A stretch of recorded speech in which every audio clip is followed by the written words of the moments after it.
Sean bienvenidos a la presente edición de Senado de Noticias. En este día miércoles 19 de junio revisamos informaciones legislativas que han marcado la jornada. Los invito a revisar los titulares de hoy.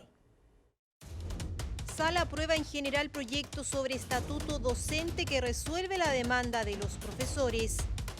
La Comisión de Gobierno aprueba en general proyecto que termina con inhabilidades para que consejeros regionales puedan postular a cargos de alcaldes y concejal. A un paso de convertirse en ley derecho de atención preferente de salud para adultos mayores y discapacitados, la Sala aprobó informe de la Comisión Mixta. Comenzamos con la revisión de las noticias. Hoy se retomó el debate en la Comisión de Constitución del Senado sobre la ley corta antiterrorista. En audiencia estuvo un experto docente en Derecho Procesal Penal quien entregó su postura sobre el debate, donde apeló a que debe existir una modernización del Código Penal y también establecer claramente el rol de los jueces de garantía y del Ministerio Público. Más detalles en el siguiente informe. En plena etapa de audiencia se encuentran los integrantes de la Comisión de Constitución del Senado respecto al proyecto que modifica el Código Penal con el objetivo de permitir la utilización de técnicas especiales de investigación en la persecución de conductas que la ley califica como terroristas, así como lo contempla la Ley 20.000 de drogas. La instancia recibió a Raúl Núñez, profesor de Derecho Procesal Penal de la Universidad Católica de Valparaíso, quien expresó su opinión respecto a la iniciativa. En primer lugar, argumentó que debe existir una modificación a la labor de las policías y el Ministerio Público. Luego, al Código Penal respecto a los agentes informáticos en las medidas intrusivas, entendiendo la persecución penal antiterrorista.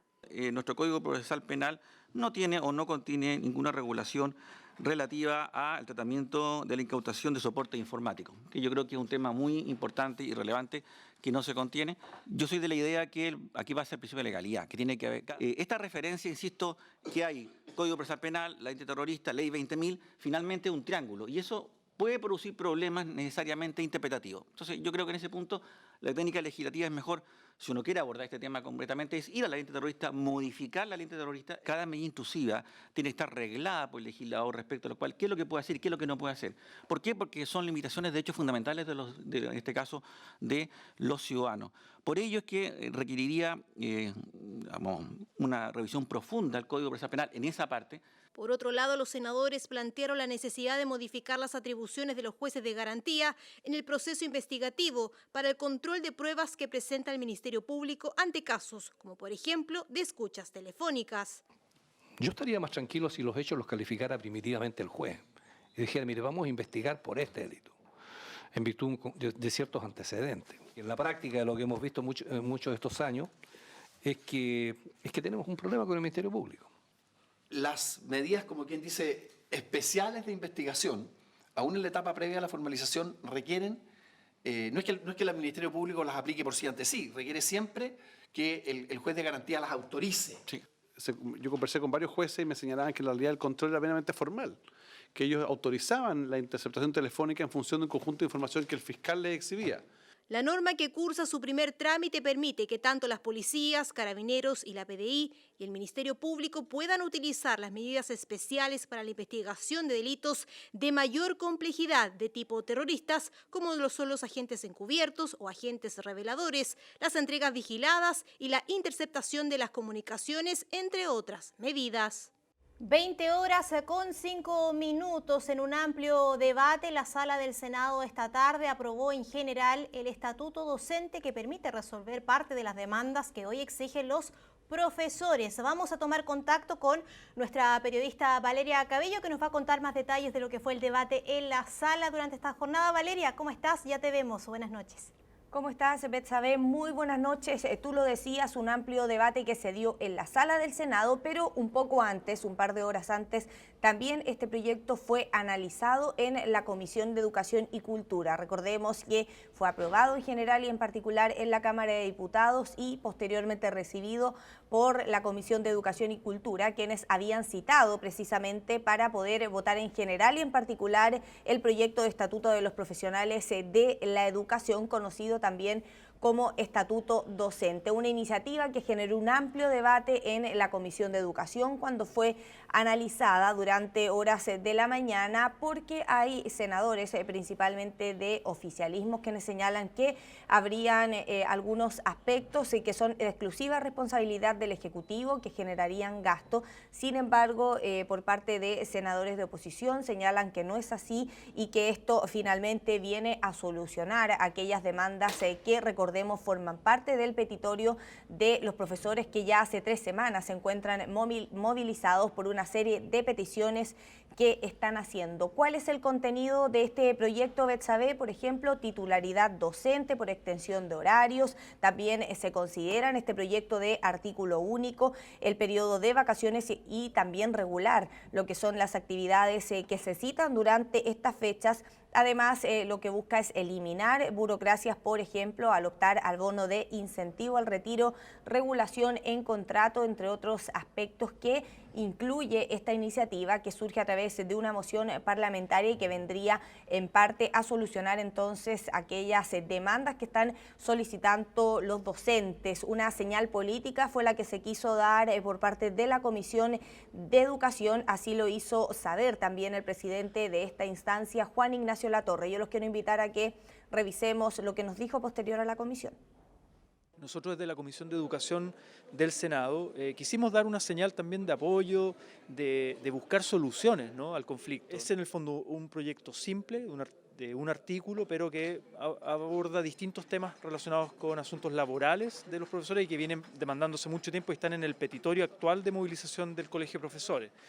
Claro, se vio también durante la sala de sesiones, fue un tema que tuvo un amplio debate, fue aprobado finalmente en general por 20 votos a favor y 11 abstenciones. Recordemos, solamente en general, esto posterior a un acuerdo que ya había tenido la Comisión de Educación de poder verlo primero en general y posteriormente dar un periodo de audiencias para poder analizarlo en particular. Se dio un periodo de indicaciones hasta el 8 de julio para que se puedan presentar todas aquellas dudas, pero también es necesario poder aclarar, Betsabe, por una parte, que el debate también se generó en la sala. Por una parte, los senadores de oficialismo señalaron que ellos están dispuestos a poder avanzar en esta materia, que no son contrarios al proyecto. Sin embargo, creen que es necesario que se pueda establecer diálogo con el Ejecutivo para precisamente ver aquellas materias que señalan que a su juicio son inconstitucionales porque genera gasto público de exclusividad del Ejecutivo. Y por otra parte, senadores de oposición han señalado que es un claro apoyo a la educación pública, que se pueda continuar avanzando con celeridad en esta iniciativa. Los quiero invitar también a que revisemos intervenciones que se dieron durante esta tarde. Necesitamos conversar con el Ejecutivo, necesitamos trabajar con el Ejecutivo. Necesitamos poner recursos en aquellas normas que, en nuestra opinión, necesariamente tienen que estar para darle eficacia a esta normativa. Vemos intentos permanentes del Ejecutivo de entorpecer esta discusión, de ralentizar esta discusión, siendo que hoy día podrían haber tenido claramente una generosidad y un acuerdo con la oposición para sacar rápidamente este proyecto en el Parlamento y poder de alguna forma establecer un mínimo compromiso con la educación pública de nuestro país. Nosotros queremos solucionar este problema y no ayuda, señor presidente, a la actividad política y a la actividad pública que se digan cosas que no son verdad. Lo que nosotros dijimos en la comisión es que queremos solucionar el problema, pero no nos gusta la forma. ¿Por qué? Porque creemos que el proyecto es inconstitucional porque es moción parlamentaria. Claro, un proyecto que fue aprobado entonces en la sala del Senado solamente en general. Ahora corresponde que vuelva a la Comisión de Educación y Cultura para su trámite de indicaciones. Hasta el 8 de julio se fijaron en sala durante esta jornada y posteriormente tendría que ser revisado también por la Comisión de Hacienda. Así que acá va a ser un poquito más lento este proceso, Betsabe, que pensaban se podría haber zanjado durante esta jornada con la votación en general y en particular, que finalmente no ocurrió durante este día, Betsabe. Sí, al menos va a ser complejo, conflictivo en algunas áreas este estatuto docente, como bien lo decías tú, Valeria, en pleno paro de profesores. Gracias por toda la información. Retomamos el contacto. Buenas noches. Buenas noches. Seguimos revisando otras informaciones. La Comisión de Recursos Hídricos recibió en audiencia a representantes de una empresa española que ha aplicado en su país concesiones para crear plantas desaladoras. ¿De qué se trata esta iniciativa? Lo revisamos en el siguiente informe.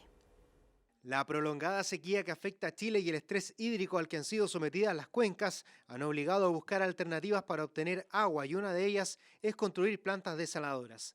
Lo más preocupante es que hay comunidades que no cuentan con agua potable y no tienen asegurado el consumo. En Londres, por ejemplo, existe una cláusula que obliga a la empresa sanitaria a asegurar el suministro de agua y decidieron reforzar el sistema de pozos con el que funciona la capital británica. Además fue antes de las Olimpiadas y debía de garantizar el suministro de agua. Londres no tiene otra zona de donde sacar aire, podía haber hecho un embalse, pero creo que el coste del metro cuadrado en Londres es complicado, debe ser muy caro, y entonces la solución que adoptaron es una desaladora. La compañía Acciona, una de las líderes a nivel mundial en implementación de estas plantas, explicó a la Comisión de Recursos Hídricos los diferentes casos en el extranjero, con inversión estatal o privada. Una fórmula ya discutida en la comisión es a través de concesiones. El Estado puede financiar la construcción de una planta. En la misma concesión se fijan los costos de mantenimiento y la tarifa que finalmente deben pagar los consumidores del agua desalada. Los fines también deben quedar establecidos en la concesión. Por ejemplo, la inversión podría ser de un privado para destinar el agua al riego de cultivos. En este caso, sería necesario que los productos tengan un valor de mercado que haga rentable la construcción de una planta desaladora. Allá hay instituciones públicas que invierten o instituciones privadas. Y si llega un privado, se le entrega una concesión y esa concesión le permite solo usar el agua para el fin que se propuso. Y no significa que no es propietario de esa agua y por lo tanto después obviamente hay una fijación de tarifa que ahí se invierte, ahí se recupera lo que se invirtió. Fórmulas que permitirían hacer viable un aspecto clave que la Comisión ya definió y que consiste en mantener como un bien nacional de uso público el agua de mar que haya sido desalada. Más allá de las visiones, uno de los problemas es la rentabilidad. Desde Acciona explicaron que los costos de construcción y uso de una planta desalinizadora se han reducido en el último tiempo. Cuando ponemos ahí el precio, un precio por ejemplo de $0,5 metro cúbico, o sea, $0,5 1.000 litros. $0,5 1.000 litros. ¿Cuánto nos cuesta el agua embotellada que bajamos todos los días a por ella? No viene en casa, no está en casa, sino que tenemos que ir al colmado, subir los litros. ¿Cuánto nos cuesta? $0,5, 1 litro. El consumo de energía de las plantas es uno de los principales factores de costo. En cuanto a la calidad del agua, las plantas deben tener un estándar de triple barrera, con técnicas como la osmosis, que permiten evitar la presencia de minerales o contaminantes en el producto final. Y vamos a revisar a esta hora de la noche la comisión mixta sobre imprescriptibilidad de los delitos sexuales contra menores que está sesionando. A esta hora vamos a ver imágenes en vivo y en directo del desarrollo de esta instancia legislativa conformada por senadores y diputados que lo que buscan es poder resolver todas las diferencias entre ambas cámaras sobre este proyecto de ley. Estamos viendo al ministro de Justicia, Hernán Larraín, que está hablando a esta hora de la noche. Esperan resolver y votar durante esta jornada una cita que está para las 21 horas para poder entonces resolver las diferencias. Escuchemos unos minutos. Pero esas son las reglas del juego. Y en otros ámbitos, asesinos que han secuestrado personas, pasan los años y quedan protegidos por la prescripción. ¡Qué lástima! Le vamos a dar entonces efectos retroactivos a todas las normas para evitar que ningún victimario... ¿no es cierto? Entonces, por eso mismo, yo creo que aquí estamos dando un paso gigantesco, presidente. Y yo quisiera que lo fortaleciéramos y que saliéramos contentos de esta, no solamente de esta sesión, de este proceso que ha vivido el Congreso, que ha pasado de que la mayoría era contraria a la imprescriptibilidad de los delitos sexuales. Y hoy día la casi unanimidad es favorable. Ese es el hecho, a mi juicio, histórico. Y lo que estamos discutiendo entonces es una cuestión que tiene que ver con la voluntad, pero no con los derechos. Y yo en eso, desgraciadamente, uno se compromete como parlamentario, como ministro, a respetar la Constitución y las leyes. Y si no le gustan, las cambiamos. Bueno, ahí estamos escuchando en vivo y en directo la comisión mixta sobre imprescriptibilidad de los delitos sexuales contra menores. Precisamente, lo decía el ministro de Justicia, la piedra de tope en el debate es la retroactividad de los delitos. Usted la puede seguir en vivo y en directo a través de streaming por tv.senado.cl. Está citada hasta las 21 horas.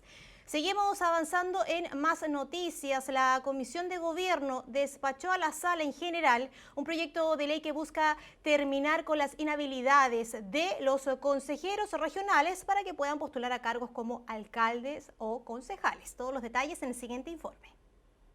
Tras conocer los planteamientos de la Asociación Nacional de Consejeros Regionales, ANCORE, y la información de la Biblioteca del Congreso Nacional, la Comisión de Gobierno del Senado despachó en general a la sala el proyecto que modifica el artículo 74 de la Ley Orgánica de Municipalidades respecto de las inhabilidades de los consejeros regionales para ser candidatos a alcalde y concejal.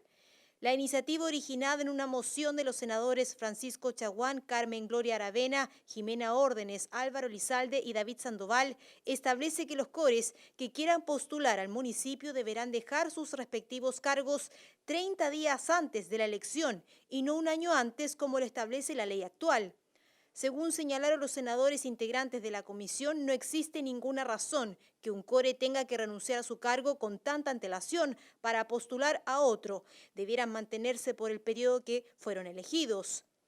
Mire, los consejeros regionales han planteado que consideran a través de su organización ANCORE, la Asociación Nacional de Consejeros Regionales, que consideran que es abusivo y excesivo el que ellos tengan que renunciar un año antes a sus cargos si es que consideran ser candidatos a concejales o alcaldes. Nos comprometimos con ellos de darle curso al debate, se aprobó en general, es un debate que va a seguir, después se verá cuáles son los plazos, esa es parte de la discusión, pero yo creo que es sano para nuestra democracia aumentar la competencia. Yo creo que es importante para aquellas autoridades que somos electas popularmente a que cumplimos los periodos para los cuales fuimos electos, es decir, cumplir con la voluntad soberana del pueblo que nos eligió. Dicho eso, también es cierto que las inhabilidades deben ser parejas y generales para todas. No pueden haber algunas que beneficien a ciertas autoridades y otras que las perjudiquen. En ese aspecto lo que yo pedí es que revisáramos este cuadrito que nos hizo la Secretaría de todas las inhabilidades vigentes para que no solamente levantemos esta inhabilidad respecto a los consejeros regionales, sino que todas aquellas que vayan en el mismo sentido. La iniciativa en primer trámite establece además que durante el periodo de inhabilidad, el consejero regional conservará su dieta y la atribución de participar en las sesiones del Consejo, solo con derecho a voz. Sin embargo, la presidencia del Consejo solo podrá ejercerla un consejero o consejera que no estuviere postulando a un cargo parlamentario o de elección municipal. 20 horas con 19 minutos, momento de revisar senado.cl con más información legislativa respecto a la sala de sesiones y un proyecto de ley respecto al derecho de atención preferente de salud. A un paso de convertirse en ley de la República se encuentra esta iniciativa legal que es tanto para adultos mayores y discapacitados. La Sala del Senado aprobó el informe de la comisión mixta que zanjó las discrepancias surgidas entre ambas ramas del Congreso Nacional. ¿Qué contempla esta iniciativa? Terminar con las largas esperas para recibir, por ejemplo, medicamentos o para tener una atención de salud que está cada día más cerca de convertirse en una realidad, luego de que la Sala del Senado esta tarde aprobara este informe. Está a un paso ya de convertirse en ley de la República para adultos mayores, discapacitados y en general las personas vulnerables que se atienden en el sector público como privado. A senado.cl tiene más información. Con esto me despido, los dejo invitados a que reviva todas las noticias a través de nuestras redes sociales, en nuestro canal de YouTube, TV Senado Chile. Ya viene la entrevista del periodista Julio Escobar con el senador Rafael Provenza. Muy buenas noches.